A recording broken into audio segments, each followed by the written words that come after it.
para que puedan elegir una pareja con la cual puedan trabajar, ¿ya? Según la afinidad que ustedes tengan, eligen una pareja y me envían también el tema, ¿ya? Porque si hasta el miércoles próximo no me han enviado el tema, yo les voy a entregar uno, ¿ya? Pero, ¿qué tema? ¿Eso de la interrogación que iba a hacer? ¿O qué era? Ustedes tienen que dar una presentación de ese tema, ¿eh? Del paper. Yo el mismo miércoles también le voy a mandar la rúbrica de cómo se va a evaluar y cuáles son los puntos más importantes a considerar. Y también les voy a proponer algunos temas. O sea, yo les dije que ustedes podían colocar en Science Direct LC, lo voy a colocar acá en el chat para que lo tengan más claro ahí. Está entrando la Yanis. LC, MS, MS. Pueden colocar GC, MS, ¿ya? O bien, si ustedes gustan, pueden tomar cualquier analito de interés para ustedes, ya sea ambiental, biológico. Biológico es más complejo, se lo adelanto al tiro. Entonces puede ser cualquier tipo de analito ambiental, analito que esté en el ambiente, que sea del interés de ustedes, que lo puedan estudiar, porque así puede ser un poco más fácil de poder abordar la temática. Pero la idea principal es entender por qué se ocupa esa técnica para ese analito en particular, en desmedro de las otras técnicas que ya hemos revisado en el curso, ¿ya? Y obviamente también ver todo el proceso de cómo se hace el tratamiento de la muestra, cómo piensan, hola Yanis, ¿cómo estáis? ¿Cómo podrían haber ustedes calibrado el método? Todas las cosas que hemos venido desarrollando ¿cómo se llama? Durante el transcurso del semestre, las vamos a aplicar, o sea, ustedes las van a aplicar en el último taller, o no sé cómo se llama, proyecto de título, no sé cómo le pusieron, tiene un nombre especial que tiene la temática que me propuso la profe Edith. Así que para que lo vayan pensando, en pareja, hasta el próximo miércoles espero los títulos, ¿ya? Ojalá que sean artículos que vengan del 2015 hacia adelante, ya para no irnos tan atrás, ¿ya? Para tener ¿Profe? algo de novedad. ¿Mm? Hola, Eh, ¿Es como una presentación o es como una interrogación, algo así con PowerPoint?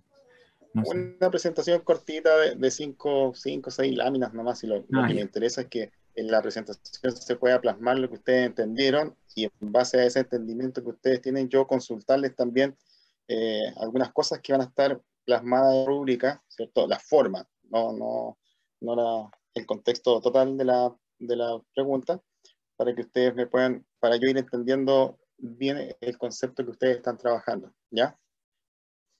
Eso. Así que de 2. Eso fue porque alguien me escribió y me pidió si podían ser de 2. Ya le dije, bueno, mejor. Si podemos tener 2 semanas trabajando ahí tranquilamente en las temáticas. Obviamente el modus operandi va a ser que yo les voy a enviar las invitaciones. O sea, todos se van a conectar a la misma hora y vamos a hacer un sorteo y no sé, pues si empezamos el día miércoles, puede que empiece el amigo Valenzuela primero, después puede que empiece el Ochoa, el Nico, la Sadi. Sí, voy tomando 4 o 5 grupos por día, entonces ahí vamos trabajando en ello. Todo esto va a ser al azar, al que le toca primero le tocó, no, ¿ya? Así que por eso les pido que con tiempo empiecen ya a visualizar qué tipo de artículos científicos les gustaría trabajar para que no se vean tan atosigados en la última semana, ¿ya? Eso, ya, voy a sacar la cámara porque el amigo BTR, uno nunca es que es. Profe, una consulta, tengo una duda, ¿los temas los va a dar usted o libre? No, pues sí, es lo que puse en el chat, que tienen que buscar un analito ambiental de interés de ustedes, que esté involucrada la técnica que aparece en el chat, y dice LS, MS, MS, LC, MS, MS, perdón, y GC, MS o GC, MS, MS, ¿ya? Yo Me creo que lo interesa ver escribió privado porque no aparece nada, al menos a mí no me aparece. ¿En Sí, serio? por eso a mí tampoco me sale. No, está en privado, está abierto. Ustedes ven la pantalla, ¿no? Sí, profe, que no sale. En serio, dice, ahí puse, ya voy a escribir de nuevo, a ver. ¿Se ve lo que puse? No, No, profe, no a se ver. ve. No se ve. Qué raro. A ver, voy a escribir de nuevo en el chat. ¿Ahí? ¿Tampoco? Tampoco, profe, yo tengo profe. uno que bajé, si quiere lo comparto para que vean Ya, porfa. más o menos de qué se trata. Igual, Cristian, puedes escribir tú LC, MS, MS, GC, MS Toca. y GC, MS, Sí, MS, sí. porfa. Porque no sé qué le pasa a mi... Ah, pero a mi no es solo LC, es GC también. Sí, porque vamos a ver cromatografía y cromatografía Ya. gaseosa y líquida, la última parte, que van a ser los componentes que no van a ser evaluados en la Solemne 2.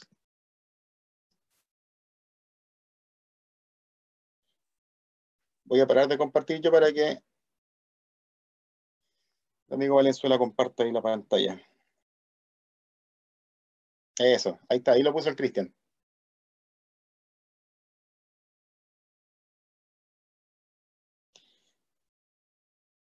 Fitoquímico, especies de plantas medicinales y aromáticas, un detallado, robusto y comprensivo, método de evaluación. ¿Ya?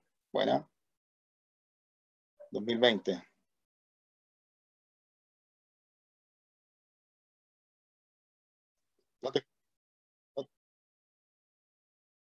No, no hay ninguno en español, son todos en inglés.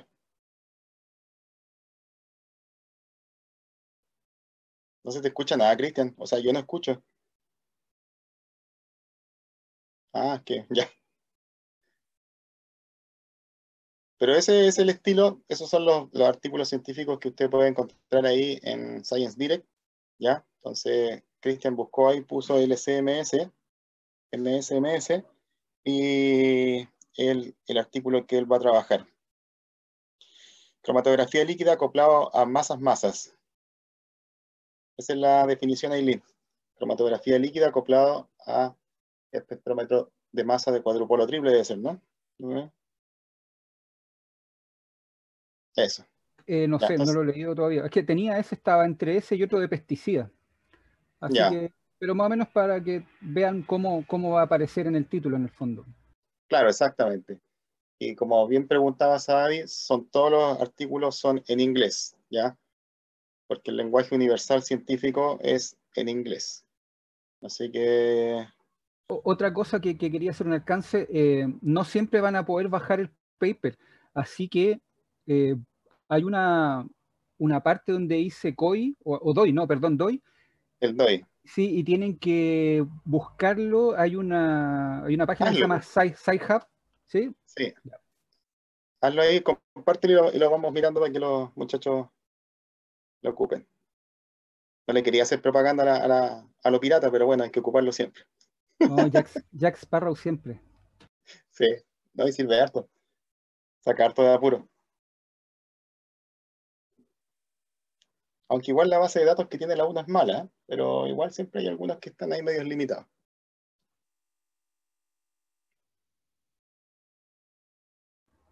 Ya entonces, Ahí está el SD, claro, sí, voy a buscar acá. ¿ya?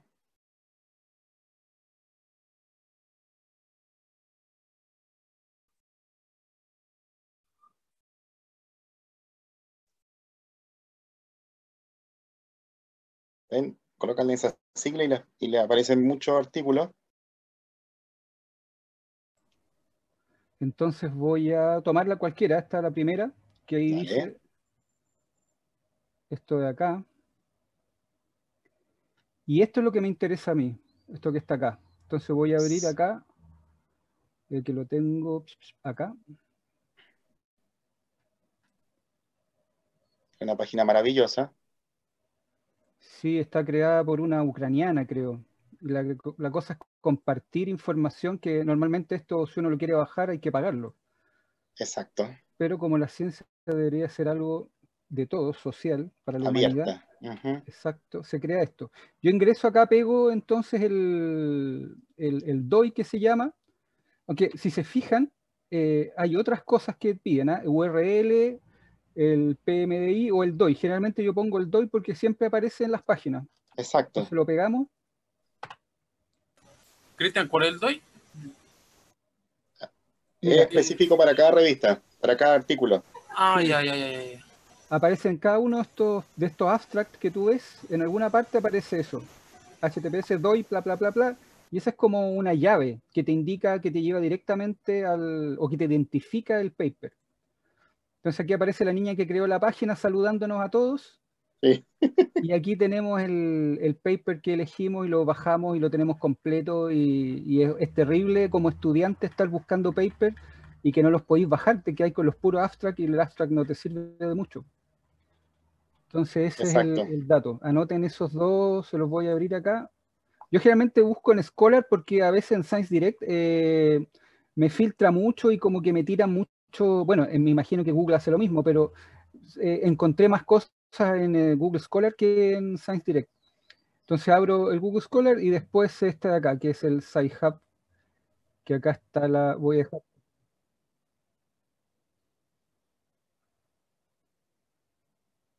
Claro, exacto. Así que les voy a poner acá en el chat para que lo guarden. Sí, pero esa página es maravillosa, salva la vida en cualquier Sí, lugar del mundo. sí. Y ahí dejo de compartir. Ojo que algunas veces se caen los dominios. Hay que estarlo cambiando a ese no sé cuánto, a ver, ¿cuál tenía yo? El TW tenía yo, pero ese se cayó.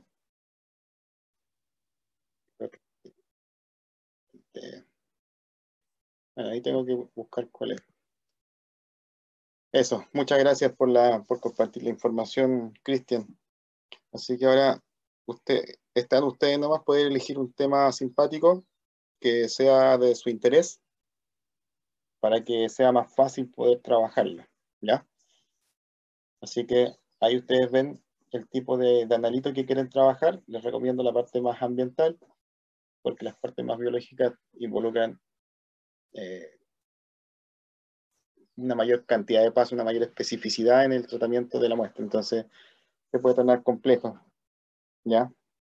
Igual que en eso que eligió Cristian, la parte de los ¿qué era?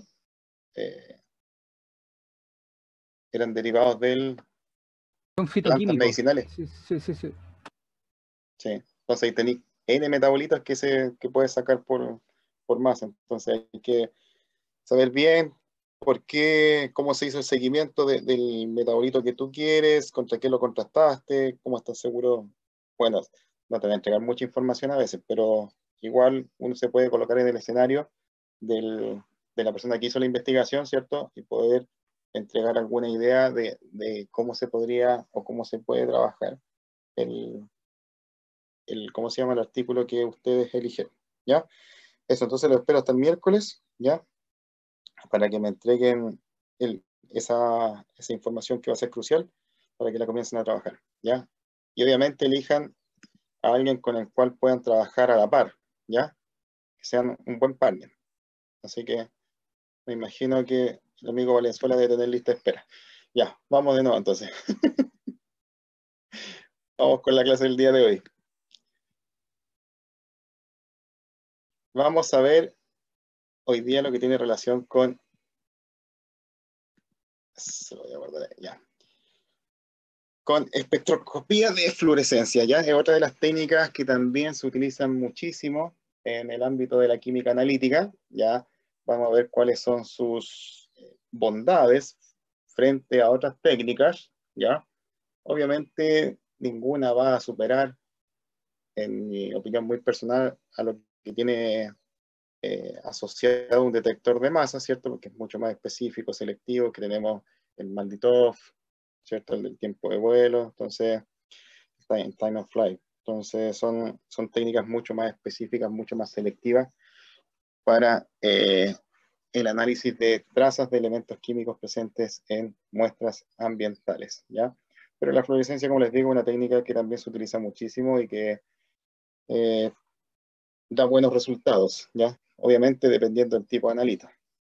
Entonces la fluorescencia, luminiscencia, es un fenómeno por el cual algunas sustancias tienen la capacidad de absorber luz, siempre estamos hablando de fenómenos espectroscópicos, ¿ya? De absorber la luz a una determinada longitud de onda, por lo general, cuando se trabaja con fluorescencia en el rango de ultravioleta, y luego emiten luz en una longitud de onda más larga, ¿ya? Ese es como el fundamento base de lo que es la fluorescencia, ¿ya? Que absorbe una determinada longitud de onda, pero emite en una longitud de onda que es más larga, ¿ya? Entonces, cuando hablamos de absorber energía, estamos hablando que va la molécula, ¿cierto?, que va a interaccionar con el haz de luz, va a ser capaz de absorber fotones, ¿cierto?, de una determinada energía, y eso va a llevar a la interacción, ¿cierto?, que la molécula va a tomar parte de esa radiación y luego se va a llevar a estados superiores, excitados, y cuando se genere el paso del estado excitado al estado basal o fundamental, ¿cierto?, se va a liberar un fotón de energía y este fotón va a tener una energía que es menor a la del haz incidente sobre la muestra. Dice, este proceso es casi inmediato, la luz es recibida y vuelta a emitir en millonésimas de segundo. Es un proceso muy rápido, ¿ya? Por lo tanto, podemos decir que la fluorescencia dura tanto como el estímulo, ya que cuando ésta cesa, también va a cesar el fenómeno de la fluorescencia, ¿ya? Esta es la principal diferencia que uno puede encontrar, ¿cierto?, con el fenómeno de fosforescencia, en el cual la luz absorbida se vuelve a emitir luego de transcurrido un cierto lapso. En la fluorescencia, la emisión es un proceso más rápido que la fosforescencia, que tiene periodos de tiempo un poco más largos, ¿cierto?, para poder desactivarse completamente. También se llama fluorescencia el fenómeno mediante el cual algunas sustancias ya son capaces de absorber otras formas de energía, como los rayos X o bien los rayos catódicos, y esta energía es liberada en forma de luz, también de forma casi inmediata. Una de las características más atractivas de los métodos de fluorescencia es su sensibilidad inherente, la cual es con frecuencia de 1 a 3 órdenes de magnitud mejor que lo que tenemos en espectroscopía de absorción. Entonces, como les he venido comentando a lo largo de este curso, la elección de una u otra técnica o método, ¿cierto?, espectroscópico, o bien más adelante cuando veamos los cromatográficos, va a depender de lo que tú necesitas analizar, ¿ya? No todas las técnicas te van a servir para analizar lo que tú quieres. Por eso tú tienes que tener claridad qué analito estás buscando, en qué concentraciones esperas encontrarlo, cuál es la matriz con la cual estás trabajando y lo más importante, si hay algún tipo de disponibilidad de equipamiento, tanto en el centro de investigación, en la universidad o en el sector público o privado, que te permita realizar este tipo de estudios. En este mismo orden, ¿cierto?, tras su interacción con la radiación electromagnética, los átomos o moléculas se excitan a niveles electrónicos de energía superior. Nosotros sabemos que el átomo está constituido, ¿cierto?, por un núcleo, que es donde están los protones más los neutrones, y está rodeado, ¿cierto?, o está siendo orbitado por los electrones, los cuales están distribuidos en distintos niveles de energía. Y esos niveles de energía van a dar cuenta de lo que son los números cuánticos, ¿ya? Número cuántico principal. El número cuántico principal lo que te va a indicar a ti es el nivel de energía que tú tienes o sea, que tiene ese electrón en un determinado periodo.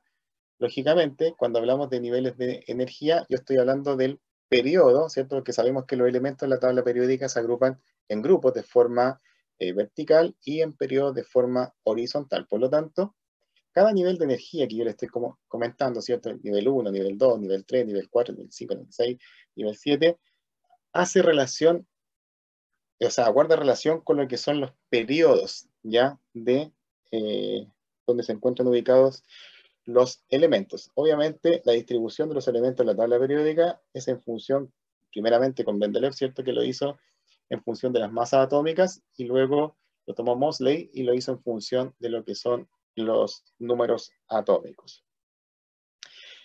Entonces, cuando hablamos de esta promoción del estado fundamental a un estado excitado, estamos hablando de electrones, ¿cierto?, que van a pasar de un nivel de energía menor a un nivel de energía superior. Ese paso de un nivel a otro está acompañado obviamente por la absorción de una energía de una cierta longitud de onda que promueve al electrón a un nivel superior. Este proceso es muy corto y cuando termina, el electrón cuando vuelve, decae, ¿cierto? Decae a su estado fundamental, lo hace emitiendo un haz de luz, ¿cierto? Un fotón, ¿cierto? Emite este fotón, pero que es de menor energía que la radiación incidente en la muestra. Entonces, después de un tiempo, vuelven al estado fundamental mediante la emisión de una nueva radiación electromagnética. Ya sabemos que es de menor energía.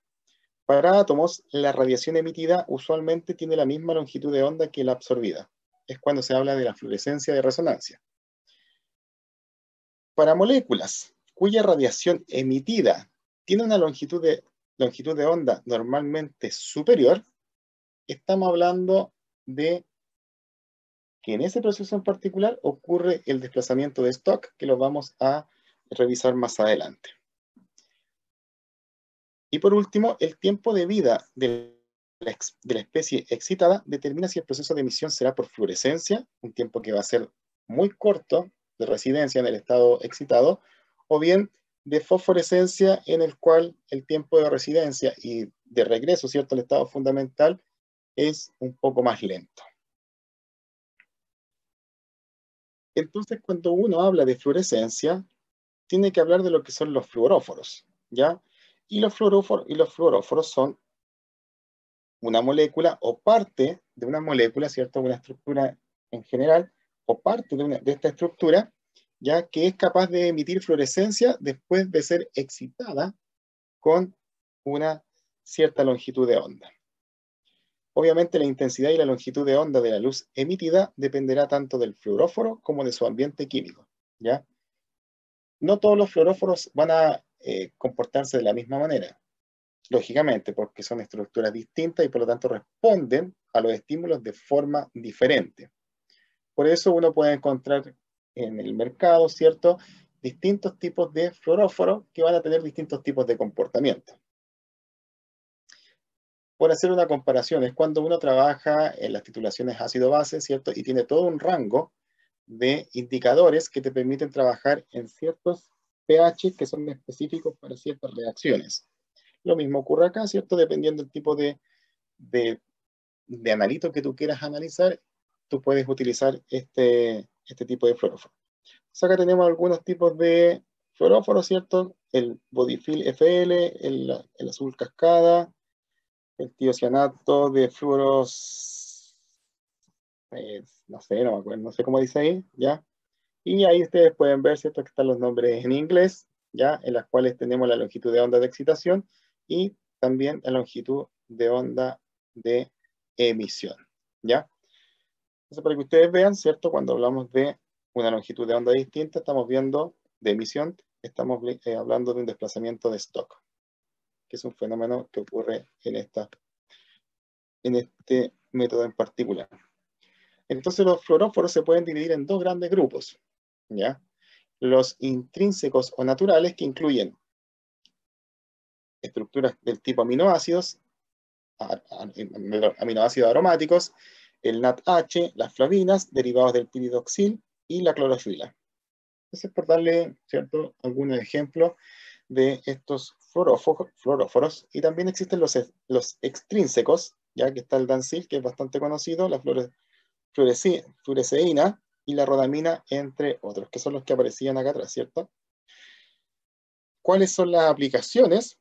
Bueno, la idea principalmente es brindar contrastes en imágenes microscópicas, especialmente en ambientes biológicos. Esas son las aplicaciones que tienen estos fluoróforos al momento de poder ser utilizados con aplicaciones ambientales. Existen tres formas esenciales de excitación del analito. Obviamente, cuando hablamos de forma de excitación es cuando le estamos, ¿cómo se llama? Estamos entregando energía al sistema para que ésta se pueda excitar y pueda promover los electrones a niveles de energía superiores. Tenemos las reacciones que generan productos en estado excitado bajo condiciones moderadas, ¿ya?, que son las que uno puede encontrar en los sistemas biológicos. Puede haber también un proceso de excitación térmica, ya que es la espectroscopía de emisión, o bien la absorción de la radiación, en que involucra la fluorescencia y la fosforescencia, ¿ya? Esas son las tres formas esenciales que tenemos para generar la excitación de los analitos. una molécula o átomo excitado se puede desactivar por los siguientes procesos. Cuando hablamos de desactivar es cuando el átomo llega, pasa del estado fundamental al estado excitado, llega, tiene un tiempo de permanencia muy corto y vuelve a su estado original, al estado basal. Pero para volver al estado basal va a pasar por distintos procesos de desactivamiento del proceso en general. Tenemos el primero, que es la dispersión de la energía en forma de calor. Tenemos la molécula excitada, ¿cierto? Va a volver a su estado basal liberando calor, ¿ya? Energía en forma de calor. O bien las moléculas pueden sufrir reacciones, ¿ya? Para finalmente generar otros productos. Y también la emisión de la radiación al regresar al estado basal, ¿cierto? Los fenómenos de fotoluminiscencia, que es que la molécula excitada vuelve a su estado basal emitiendo un fotón, que es lo que uno tradicionalmente conoce, ¿ya? Esos son los procesos por los cuales se va a desactivar una molécula, ¿ya? Es decir, va a volver a su estado basal. Dentro de los fenómenos fotoluminiscenses, que ahí hacemos alusión, ¿cierto? Se encuentra la fluorescencia y la fosforescencia. Entonces, cuando hablamos de estos procesos de fluorescencia y fosforescencia, están asociados a lo que tiene relación con los números cuánticos. Vamos a tener un estado singulete fundamental en el cual se cumple el principio de exclusión de Pauli, ¿cierto? El de máxima multiplicidad de Hahn y el de Aufbau, que son los que finalmente te dictan, te norman, ¿cierto? Cómo llevar un buen proceso de llenado de electrones cuando tú estás trabajando con la configuración electrónica. Vas a tener un estado de singlete excitado en el cual, ¿cierto? Un electrón va a pasar al otro nivel de energía, pero con el spin opuesto, o bien un estado triplete excitado también, donde el electrón va a pasar con el mismo spin. Número de spin, ¿cierto? Un número cuántico, que le llaman número cuántico 4. Cuando hablamos de números cuánticos de spin, estamos hablando de cómo rota, ¿cierto?, el electrón, porque van a rotar para un lado, que va a tener un valor de menos un medio, y va a rotar para el otro lado, que va a tener un valor de más un medio. Entonces, esto es lo que yo le estaba comentando de acuerdo al proceso que involucra el proceso de excitación. Vamos a tener el núcleo, ¿cierto?, con los electrones que están orbitando, esta masa de carga positiva.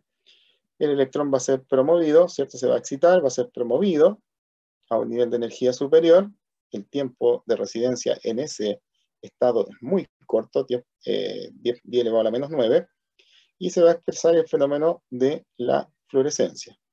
¿Ya? Va a decaer, ¿cierto?, emitiendo un haz de luz, ¿cierto?, para llegar finalmente a el estado basal. Y lo que pasa acá es que el estado excitado, singlete, el que está acá atrás, ¿cierto?, que tenemos con los espines opuestos, tiene electrones desapareados. Si tiene electrones desapareados, ya, dice, cuando tiene electrones desapareados, la molécula es más reactiva, ya, tiende a buscar algún fenómeno tal que le permita liberar esa energía y volver a un estado de menor energía, pero de mayor estabilidad. Lo mismo pasa con la fluorescencia, con la fosforescencia. Se excita el átomo, ¿cierto? Los electrones del átomo son promovidos a niveles superiores y después decaen con la misma emisión de luz que la fluorescencia, pero los tiempos de residencia son un poco más, son más altos, ¿cierto? Son más grandes que los que uno ve en fluorescencia. Y acá vemos que lo que se tiene es un estado excitado triplete, ¿ya? Que los electrones también están separados, pero están con el mismo sentido de giro. Es decir, el número cuántico de spin es el que está ahí entrando en acción. Entonces, como hablamos del spin del electrón, si se va a mover a favor o en contra, ¿cierto?, para un lado o para el otro, hay que tener claro algunas cosas puntuales. Dice, el principio de exclusión de Pauli establece que en un átomo no pueden haber dos electrones con los 4 números cuánticos iguales. Es verdad. Esta restricción requiere que no haya más de 2 electrones en un orbital. También, ¿cierto? Cuando uno hace el llenado, 1s2, 2s2, 2p6, 3s2, 3p6, 4s2, 3d10, 4p6, 5s2, 4d10. Esta restricción requiere que no haya más de 2 electrones en un orbital y además los dos deben tener los estados de spin opuestos, ¿cierto? Uno hacia arriba y uno hacia abajo, en un mismo orbital, ¿ya? Porque si tenemos orbitales p, hay que ir llenando los 3 orbitales con el electrón con el spin hacia arriba y después volver a llenar con el spin hacia abajo. Cuando esto ocurre, se dice que los spins están apareados, ¿ya? Entonces se dice que está apareado cuando están con con los spins opuestos, ¿ya? Y cuando uno de los electrones de una molécula es excitado a un nivel de energía superior, se forma un estado singlete, o singulete, como se le llama, ¿cierto? Que es una molécula que está apareada, que es diamagnética, o bien un estado triplete en el cual se encuentran desapareados y es paramagnético, ¿ya? Ejemplos de moléculas que son diamagnéticas, ¿cierto? Que están apareados son los gases nobles, que tienen su configuración electrónica completa, ¿cierto? Por eso son poco reactivos, porque tienen todos sus niveles de energía, tiene todo su nivel de energía completo, por lo tanto están en un estado de máxima estabilidad y de mínima energía, que es lo que en general buscan las moléculas. Dice, el estado triplete excitado es de menor energía que el estado singulete o singlete excitado. Cuando hablamos de las transiciones, que vamos a ver más adelante en algunas gráficas, dice, una transición singulete a triplete es significativamente menos probable. Es decir que para que ocurra esta transición de pasar de singlete a triplete, es muy poco probable que ocurra, ¿ya? Pero sí es más probable que ocurra una singulete-singulete, ¿ya? Porque aquí tenemos un cambio de spin electrónico. Recuerden que cuando hablamos de singlete-singlete, estamos hablando que están con los spines opuestos y acá están con los spines para el mismo lado. Entonces, como consecuencia, el tiempo de vida de triplete excitado va de 10 elevado a la menos 4 segundos a varios segundos. Y el tiempo de vida del singlete excitado va de 10 elevado a la menos 8 a 10 elevado a la menos 5. Entonces ahí uno puede ir viendo la diferencia entre los estados singlete y tripletes excitados, que son los que finalmente están condicionando el proceso de la fluorescencia. Dice, la probabilidad de una transición inducida por radiación de una molécula en el estado fundamental a un estado triplete excitado es baja, ¿ya? Por lo mismo que le explicaba acá, ¿cierto? El triplete excitado está con el número de spin, ¿cierto? Igual que el otro electrón que está en el estado inferior.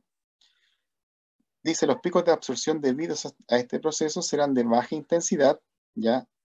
Y se hace mención que son de varios órdenes de magnitud, frente a lo que son las transiciones singlete-singlete.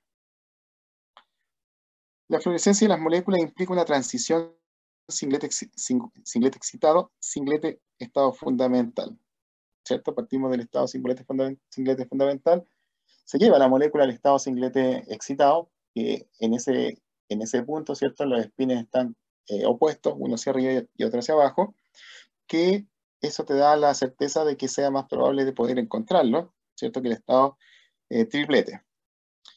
Y la fosforescencia molecular implica la transición de un estado triplete excitado a un singulete fundamental, que también es menos probable, ¿ya? Son transiciones que uno va a ir observando en estos procesos en general. También podemos destacar que cuando hablamos de los procesos de absorción, de emisión de fluorescencia y de fosforescencia, se pueden ir comparando en función, ¿cierto?, de los tiempos que ellos tienen. Por ejemplo, la absorción de la radiación es un proceso muy rápido. Involucra 10 elevado a la menos 15, imagínense, 10 elevado a la menos 15 a la menos 14 segundos. La fluorescencia de 10 elevado a la menos 8 a 10 elevado a la menos 5, y la fosforescencia es mucho más lenta, de 10 elevado a la menos 4 a 10 elevado a 4. Ahí está la diferencia, ¿cierto?, de la emisión fluorescente con la fosforescente en los tiempos. La fluorescencia es mucho más rápida, son periodos de tiempo mucho más cortos, y la fosforescencia, debido a los procesos que van ocurriendo en el modo de desactivación del electrón, hace que estos tiempos sean mucho más largos. Entonces, esto es lo que resume de mejor manera, ¿cierto?, el diagrama de niveles de energía de moléculas fotoluminiscentes, en donde vemos ciertamente que estamos trabajando acá con la fluorescencia y con la fosforescencia. Las moléculas, ¿cierto?, se van a excitar, los átomos de estos elementos se van a excitar a estados superiores, ¿cierto?, de mayor energía, estados excitados, y van a sufrir una serie de procesos que involucran la relajación vibracional, el cruce entre sistemas, ¿ya?, y los procesos de conversión interna y externa para finalmente desactivarse, ¿cierto?, llegar finalmente al estado fundamental, que es el estado base que está acá, ¿ya? Este proceso de acá es mucho más rápido que este que está acá porque tiene estas transiciones que les comentaba recién de los singletes y los tripletes, ¿ya? Entonces, estos son los procesos que van a gobernar finalmente la desactivación, ¿ya?, o los modos de relajación o desactivación, ¿cierto?, del electrón para volver a su estado fundamental. La relajación vibracional, el cruce entre sistemas, la conversión interna y externa. Entonces, dentro de los procesos de desactivación, se va a entender por esto como que una molécula excitada puede volver a su estado fundamental mediante la combinación de varias etapas mecanísticas. Relajación vibracional, cruce entre sistemas, conversión interna y externa. Entonces tenemos la relajación vibracional. Dice, en disolución, el exceso de energía vibracional se pierde inmediatamente como consecuencia de las colisiones entre las moléculas de las especies, que cacho le puse con la X, las especies excitadas y las del disolvente. El resultado va a ser la transferencia de la energía y un incremento menor de la temperatura del disolvente. Lógicamente, si estamos en la disolución acuosa, lo que uno va a observar cuando se produzca este proceso de desactivación, ¿cierto?, a través de un proceso de relajación vibracional, va a ser que la energía, ¿ya?, que está eliminando, ¿cierto?, o emitiendo este elemento en particular, va a ser transferido, va a haber una transferencia de energía hacia la solución, que es el disolvente, que está conteniendo el analito de interés, y lo que uno puede estimar, ¿cierto?, o percibir en ese momento es que hay un aumento de la temperatura muy leve, muy leve, ¿cierto?, de la temperatura de la disolución. Entonces, de eso habla cuando estamos tratando el tema de la relajación vibracional. Este proceso de relajación es tan eficaz que el tiempo de vida medio de una molécula excitada vibracionalmente es de 10 elevado a la menos 12 segundos, o un tiempo menor. Un periodo significativamente más corto que el tiempo de vida medio de un estado excitado electrónicamente. Podemos decir que una consecuencia de la eficacia de la relajación vibracional es que la banda de fluorescencia para una transición electrónica específica se desplaza hacia menores frecuencias o longitudes de onda más largas respecto a las bandas de absorción, que es lo que les comentaba yo, el desplazamiento de Stokes, ¿ya? Y eso está asociado ciertamente con estos procesos de desactivación que involucran la relajación vibracional.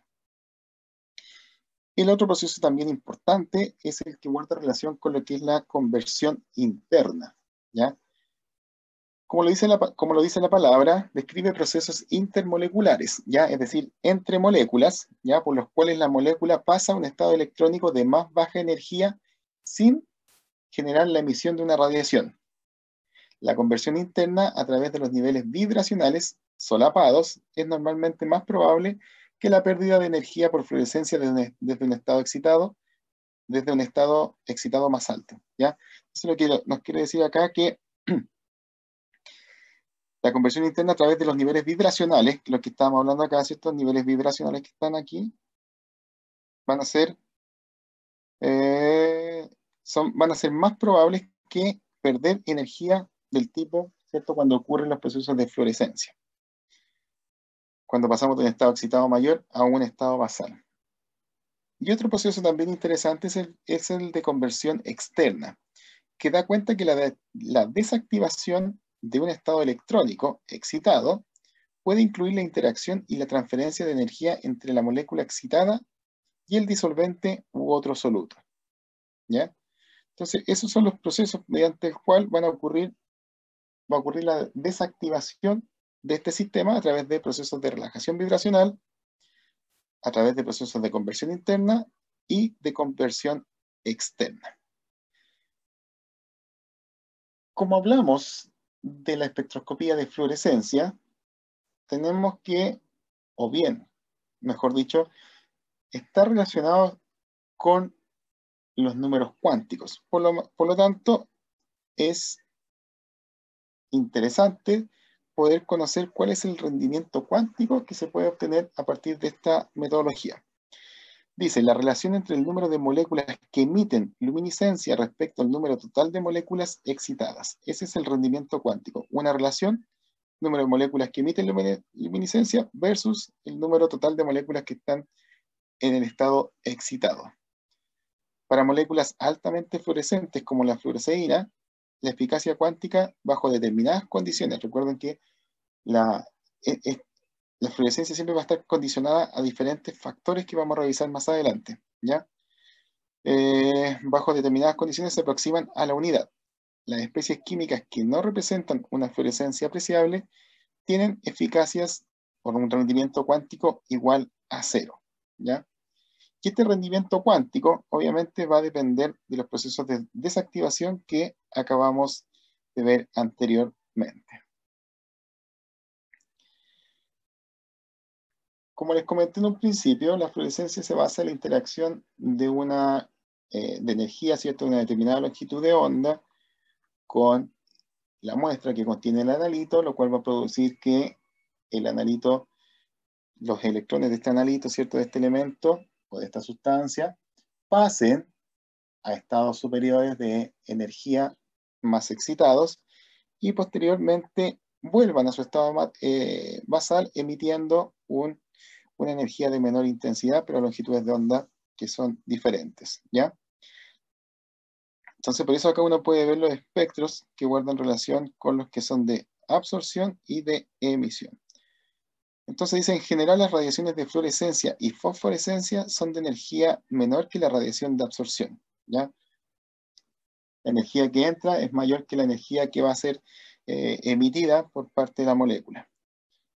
Y eso es el desplazamiento de Stokes, que es una de las condicionantes que hemos venido trabajando hasta el momento. Entonces acá uno puede ver, ¿cierto?, la longitud de onda y su relativa intensidad para este caso en particular, ¿cierto? Tenemos la línea azul que corresponde a la absorción y después revisamos lo que tiene relación con los procesos de emisión con la línea roja.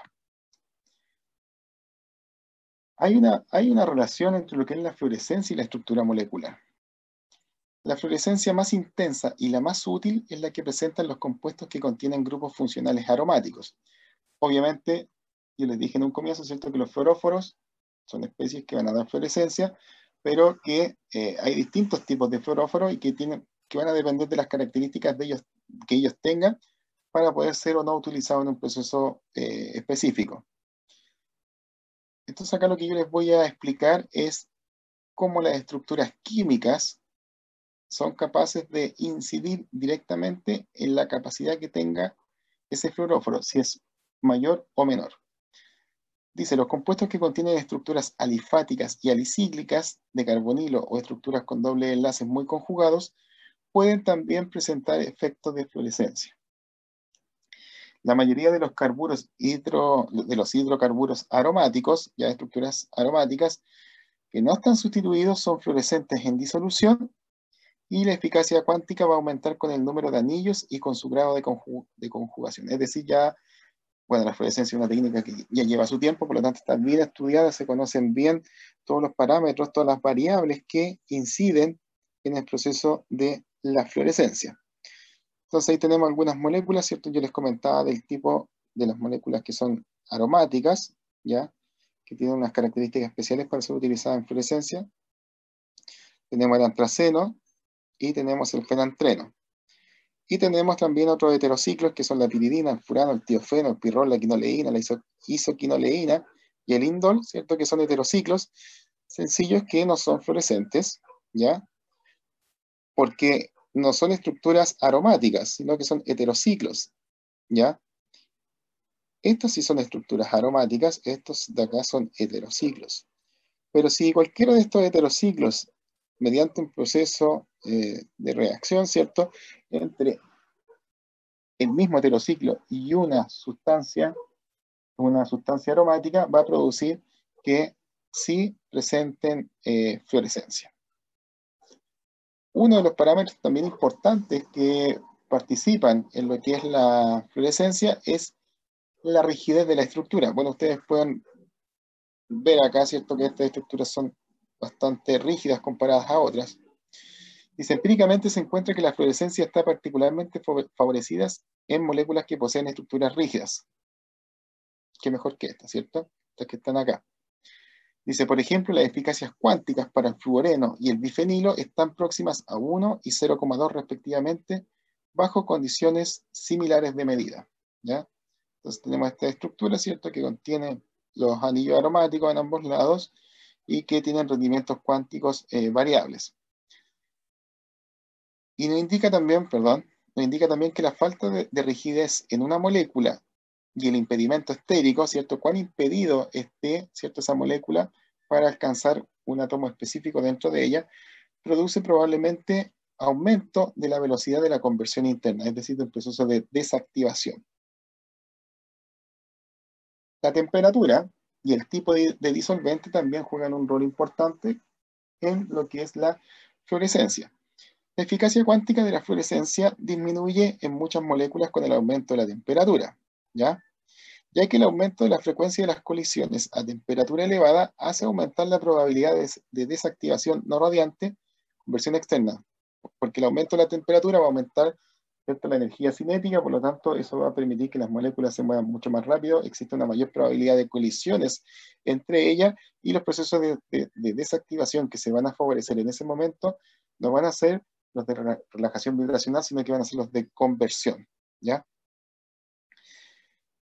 Y también dice que una disminución en la viscosidad del disolvente también aumenta la probabilidad de conversión externa y produce el mismo resultado, ¿ya? Entonces ahí ustedes pueden ir vislumbrando, ¿cierto?, cómo ciertos parámetros o ciertas variables tienen que ser manejadas adecuadamente para conseguir una condición ideal para trabajar con fluorescencia. Entonces acá tenemos, ¿cierto?, una gráfica que muestra la fluorescencia versus la temperatura y nos damos cuenta que al aumentar la temperatura disminuye la fluorescencia, ¿cierto?, para el triptofano, el ácido indol acético y la quinina, ¿ya? Para todas esas especies, la fluorescencia es dependiente de la temperatura y en este caso queda bien demostrado en que la fluorescencia disminuye considerablemente a medida que vamos aumentando la temperatura. El efecto del pH. Lógicamente el pH va a tener una importancia bastante importante, porque sabemos que si nosotros logramos manejar el pH, podemos tener control del medio de reacción, si yo quiero un medio ácido, ¿cierto?, para favorecer ciertas especies, o bien si quiero tener un medio básico para también favorecer otro tipo de especies que hagan que el proceso que yo estoy buscando sea más eficiente.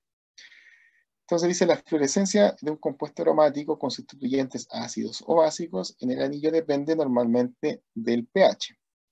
Tanto la longitud de onda como la intensidad de emisión son probablemente diferentes para la forma ionizada y la no ionizada del compuesto. Por lo tanto, será muy frecuente en los métodos fluorométricos el control estricto del pH.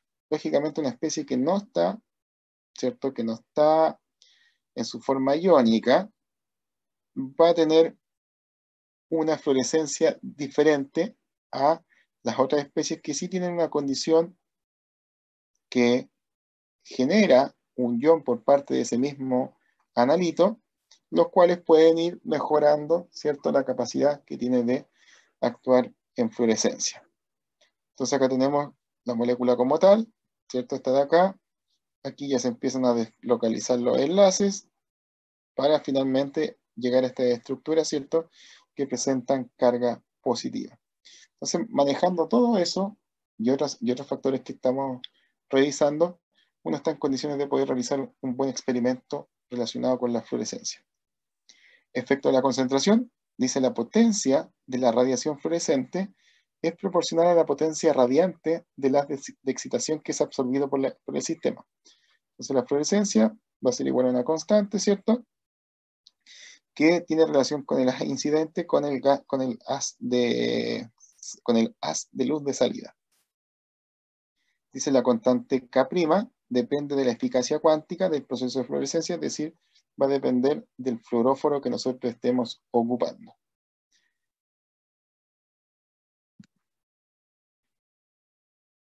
Ese es el fundamento básico que uno puede trabajar o entender cuando está inmerso en el mundo del análisis químico o de la investigación química, utilizando específicamente lo que es el espectrofluorómetro, ¿ya? Entonces ahora ahí, como lo hemos hecho con las clases anteriores, tenemos que ir detallando cuáles son los componentes que forman parte de este equipamiento. Entonces, el espectrofluorómetro es un instrumento que utiliza propiedades fluorescentes de algunos compuestos que ya hemos revisado, pero no solamente de algunos compuestos, sino que también va a depender de algunas otras variables que van a permitir que estos procesos ocurran, ¿ya? A fin de proporcionar información con respecto a su concentración y el entorno químico en una muestra. Se va a registrar la intensidad en función de la longitud de onda emitida. Entonces acá tenemos un ejemplo clásico de un espectrofluorómetro, ya que ustedes pueden ver la fuente de luz, ¿cierto? Tiene que tener una fuente de luz que va a producir la excitación de la molécula. Generalmente se ocupa una lámpara de arco de xenón, ya en donde el luz pasa, ¿cierto? Pasa por todo este sistema de dispersión de la luz. Después llega hasta acá, ¿cierto? Donde está la muestra. Finalmente la muestra es excitada y por los estados fundamentales emite. Esa emisión es capturada por el monocromador que pasa por acá, luego va. Y finalmente llega a lo que es el sistema de detección y después de transmisión de los datos, que finalmente nos va a entregar esta gráfica que está aquí, ¿cierto? Esta gráfica de lo que es de la excitación y de la emisión, ¿ya? ¿Cuáles son las...? Bueno, primero tenemos una fuente de luz que el espectrofluorómetro tiene que tener una fuente de luz que produzca una salida de fotones constante en todas las longitudes de onda. Esa es una de las condicionantes básicas cuando uno trabaja con espectrometría, ¿ya? Espectrofotometría. Un monocromador, ¿cierto? Que ya lo hemos venido conociendo en las clases anteriores, que debe pasar todas las longitudes de onda de los fotones con igual eficacia. Debe tener también un proceso mediante el cual uno pueda medir la eficiencia del monocromador, ya que debe ser independiente del proceso de polarización en el cual esté activado. Y un detector que generalmente es un tubo fotomultiplicador que debe detectar fotones de todas las longitudes de onda con la misma eficacia. Vamos a revisar cuáles son las fuentes, ¿cierto? En la gráfica, o sea, en el diagrama anterior salía la fuente, el arco de xenón, pero también hay otras lámparas que también se utilizan. Tenemos la que les comentaba anteriormente, la lámpara de arco de xenón, que es de alta presión, que proporciona una salida de luz relativamente continua entre 250 y 700 nanómetros, que es lo que uno necesita. Emite un continuo de luz como resultado de la recombinación de los electrones con átomos de xenón ionizados. La intensidad de salida cae rápidamente por debajo de los 280 nanómetros. Y la longitud de onda de salida, ¿cierto? Depende de las lámparas de xenón. Es una razón importante para la distorsión de los espectros de excitación de los compuestos que absorben en el espectro de luz visible y la ultravioleta. ¿Cuáles son los monocromadores que se utilizan? Sabemos que un monocromador es un dispositivo óptico que va a seleccionar y va a transmitir una estrecha banda de longitudes de onda a partir de una fuente emisora que produzca una amplia gama. Es decir, nos va a ir estableciendo ciertos rangos ciertos rangos de longitudes de onda con las cuales nosotros queremos trabajar. La idea es dispersar la luz blanca en varios colores o longitudes de onda, ¿cierto? Usando prismas o rejillas de difracción, que son los que uno veía acá. Estos de acá arriba. Ya. Genera bajos niveles de luz difusa para evitar problemas debido a la luz dispersa o perdida. El diámetro de la hendidura son generalmente variables donde entra el haz de luz, ¿ya? son generalmente variables y un monocromador típico tendrá tanto una entrada y salida de hendidura, obviamente donde entra el haz y donde sale. La intensidad de la luz que pasa a través de esta hendidura es aproximadamente proporcional al cuadrado de su anchura, ¿ya? Mientras más grande, más señal, más altas concentraciones, señal, más altas relaciones, perdón, señal-ruido, ¿ya? Entonces acá podemos ir viendo un espectro de lo que muestra la absorción y la absorbancia, ¿cierto? Y la emisión de fluorescencia. Dice la radiación fluorescente emitida por la muestra es en todas direcciones, pero es más conveniente medida a un ángulo de 90 grados con respecto a las de luz incidente, ya que la radiación dispersada por la solución y por la celda misma puede interferir con la radiación emitida por la especie fluorescente. Es decir, todos estos fenómenos ya han sido estudiados a cabalidad, ¿cierto? Han sido bien entendidos, bien digeridos por las personas que construyen, ¿cierto?, este equipamiento para ser utilizado en fluorescencia, que ya han ido mejorando las versiones anteriores, buscando qué cosa, conseguir que el equipo sea muy robusto, más eficiente y que cuente con las prestaciones que uno necesita relacionadas con lo que son las fluorescencias. Bah. No. Ahí sí. Ya, dice, en los fluorímetros, ya que son diferentes los espectrofluorímetros, se utilizan tanto los filtros de interferencia como los de absorción, mientras que los espectrofluorímetros están equipados con monocromadores de red. Recuerden que esas son las diferencias entre un espectrofluorímetro y un fluorímetro. Vamos a tener filtros de colores, ¿cierto?, que transmiten ciertos rangos de longitudes de onda en las cuales uno puede trabajar. Acá tenemos unos ejemplos, ¿cierto?, que va transmitiendo ciertos rangos de longitudes de onda que uno puede o uno precisa trabajar. Están los filtros de capa fina que permiten procesar la luz proveniente de los rayos láser, y también tenemos los filtros combinados que dependen del tipo de metodología que uno vaya a utilizar. Por eso son combinados, ¿cierto? Porque va a depender del tipo de metodología que uno quiera emplear para el análisis en particular, va a ser el tipo de filtro que yo decida acoplar en el proceso.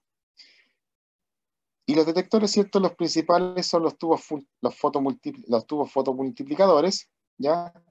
Que son nada más que un instrumento que ya lo hemos venido viendo, ya lo hemos tratado bastante, ¿cierto?, en las metodologías anteriores, que la idea principal es que busque amplificar, ¿cierto?, la señal que viene del proceso anterior de la transmisión de los datos, que hace que esta intensidad de luz, o sea, esta señal, ¿cierto?, sea mayor, y de esa forma poder ser detectada, ser trabajada de mejor manera.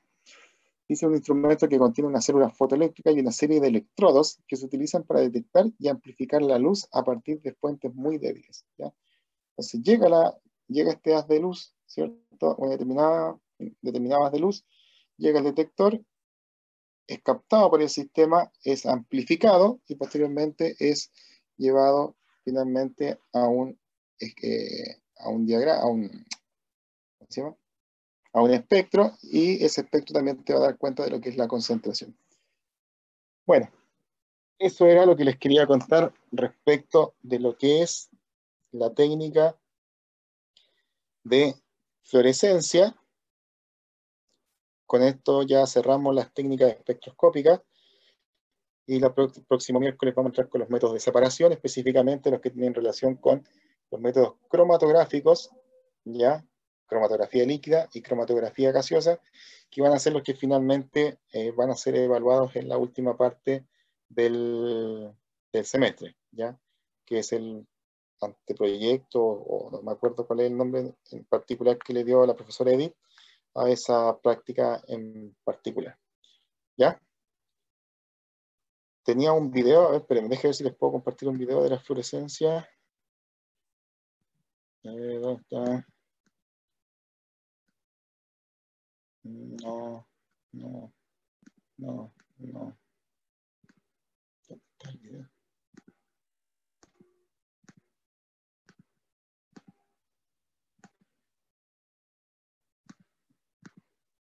No, lo perdí.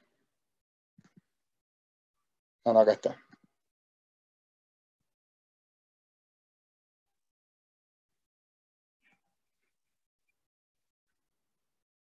Déjame que lo voy a compartir ahora.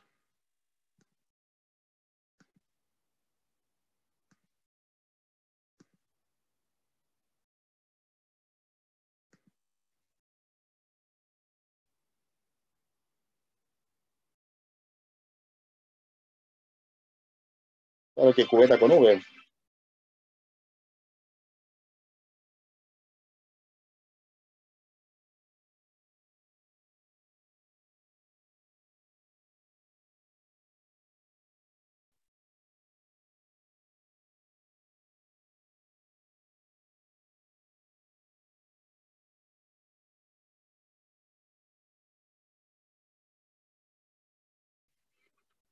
Ah, sí, sí te escucho. Ah, no, profe, que el video, ¿Y no se no tenía. escuchaba? No. Les voy a mandar el link. Bueno, ¿qué pasó? ¿Ah, sí? No, pero no hablaban nada, sí, era más música. Era música lo que estaban hablando ahí. Pero ese no era el video en sí lo que yo quería visualizar. Pero bueno, ese es el fenómeno como tal de la fluorescencia, ¿cierto? Una fuente de luz que excita la molécula, emite, y esta emisión es capturada por un monocromador que finalmente lleva este haz de luz hacia un detector. Este detector amplifica la señal y finalmente vamos a tener este espectro de emisión, ¿cierto? Que es diferente al espectro de absorción que va a tener la molécula como tal. ¿Ya? Eso pues, camaradas. Espero que estén bien. Eso ha sido la fluorescencia. He tratado de hacer las cosas bien digeribles. No meterme no meterme tanto en la parte más química del asunto, porque es más difícil de digerir a distancia que estarlo generando de forma presencial. Así que eso. A ver, dice, profe, ¿podemos hacer 3 para el grupo o solo de 2? No, tiene que ser de 2 nomás, de 2. Si era de 1, yo accedía a que fueran de 2. Profe, la prueba se fue, ¿verdad? Hasta la materia de hoy. Sí, Nico, hasta la materia del día de hoy, es la prueba del próximo jueves. ¿Ya? Eso. Ya, muchachas y muchachos, espero que estén bien, que tengan un lindo fin de semana. Cuídense, piénsenlo con su almohada, qué tipo de paper quieren analizar, ¿ya? Porque si no, se los voy a lanzar yo. Probablemente les voy a lanzar un paper que no quiero leer todavía y ustedes me lo van a tener que leer por mí, me lo van a tener que explicar, ¿ya? Así que mejor busquen ustedes uno que quieran estudiar y que les guste antes que yo les pueda tirar un paper que por tiempo no lo puedo estar revisando, pero ustedes me pueden hacer la revisión exhaustiva de ese paper, ¿ya? Ya, un abrazo para todas y todos, que estén muy bien, cuídense. Me alegro que el amigo Valenzuela esté mejor, que no tenga COVID. Chao, Chao, Sadi, que esté bien. Un abrazo, Kevin. Chao, Camila. Igual, Chao a profe, que todas. esté bien. Chao, profe, que esté Chao. bien, nos También vemos. bien. Cuídense, un abrazo.